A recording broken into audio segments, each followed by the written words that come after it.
grew up between two very different worlds. My parents split when I was young, and I lived with my mom. My brother and I lived with my mom. And when I was 10, she joined the Unification Church, the Moonies, and I went along with her. I was a card-carrying member. I was best friend with Reverend Moon's children. I believed absolutely in him as my Messiah.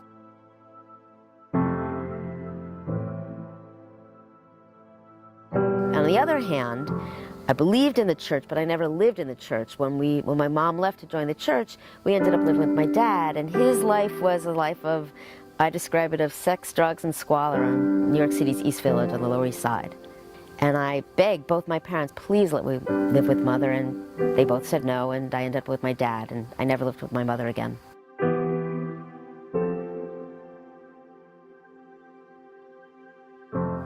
Living with my father was extremely difficult for me. I'd always been afraid of his life. He was a hippie, and it was the East Village, and it was lots of drugs and lots of sex.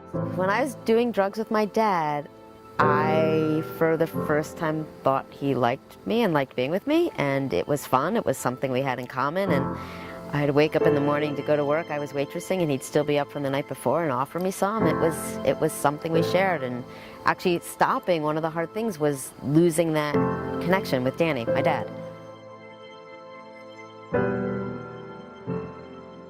But every weekend, every church holiday, every summer, whenever I could, I would go to the church. We would either go to visit my mother, we'd go anywhere, always to a church center, always to be with church members. It's all I ever wanted to do.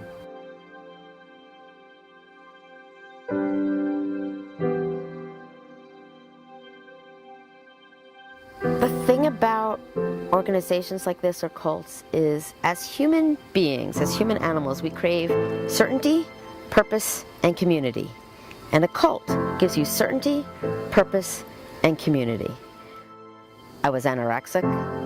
I had a drug problem. I felt damaged beyond belief. Now I'm happily married. I have 2 wonderful children. I have a successful business. I have a life I never imagined. So I really hope that people walk away from the book thinking that there's hope, that there's always hope for a better way, a better life, and a way to be happy.